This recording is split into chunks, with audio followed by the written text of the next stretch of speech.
कांग्रेस के मुख्यालय का पता आज से बदल गया। 24 अकबर रोड की जगह आज से 9A कोटला रोड पर कांग्रेस का मुख्यालय होगा। लेकिन कांग्रेस के नए मुख्यालय के उद्घाटन का मौका एक नए विवाद का कारण बन गया है। दरअसल विवाद लोकसभा में विपक्ष के नेता राहुल गांधी के बयान को लेकर है। राहुल गांधी ने वैसे तो अपने भाषण में कई बातें कही, लेकिन इंडियन स्टेट के खिलाफ लड़ाई वाले उनके बयान को लेकर राजनीतिक लड़ाई छिड़ गई है। राहुल गांधी ने अपने भाषण में कहा कि हम बीजेपी, आरएसएस और इंडियन स्टेट के खिलाफ लड़ रहे हैं। इंडियन स्टेट यानी अगर आसान शब्दों में मैं कहूं तो भारत देश। आखिर कोई पार्टी या कोई नेता अपने ही देश के खिलाफ लड़ने की बात कैसे कर सकता है? राजनीति में विरोध करना स्वाभाविक है। राहुल गांधी का विरोध बीजेपी या राष्ट्रीय स्वयंसेवक संघ तक सीमित होता तो जाहिर सी बात है किसी को कोई आपत्ति नहीं होती। मोदी सरकार का विरोध राहुल गांधी कर रहे होते तो वो भी राजनीति समझ में आती। लेकिन आखिरकार राहुल गांधी ने इस सियासी लड़ाई में देश को क्यों खींचा? वो देश के खिलाफ जंग की बात आखिर क्यों कर रहे हैं? आज की बहस पे सवाल ये कि आरएसएस बीजेपी से लड़ाई करते करते राहुल देश का भी विरोध करने लगे। देश से लड़ाई की बात करके राहुल गांधी संदेश क्या दे रहे हैं? और सवाल तो देखिए ये भी बड़ा है कि क्या राहुल गांधी ने सरकार पर निशाना साधने में जो एक लक्ष्मण रेखा बरकरार रखनी चाहिए क्या उसको लांघ दिया है? महादंगल की बहस की शुरुआत से पहले ये बयान जरा सुनिए आप।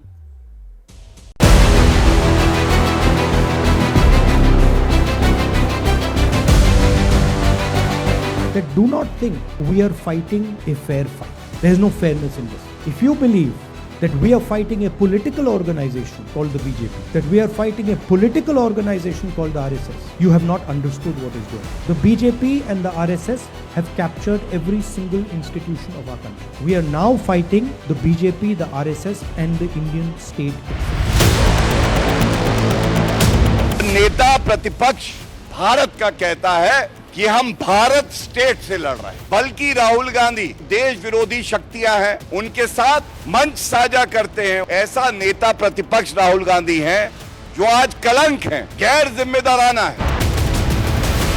संवैधानिक संस्थाओं को नीतिगत तरीके से जो कमजोर करने का काम केंद्र सरकार कर रही है, जो विश्वसनीयता होनी चाहिए कि संस्थानों की, उसमें कमी आ रही है। देश की आजादी के संग्राम में भाजपा और उनके सहयोगी दल थे, उनका कोई योगदान था नहीं।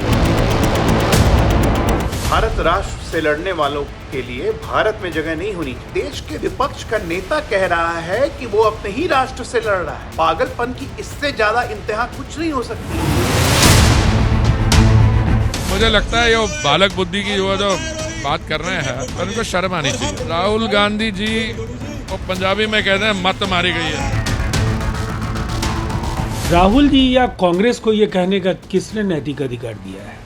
जिस पॉलिटिकल पार्टी ने इस देश में आपातकाल थोपा, अब लोगों को सच समझ में आ गया है और इसीलिए इस तरह के बयानों का कोई औचित्य नहीं।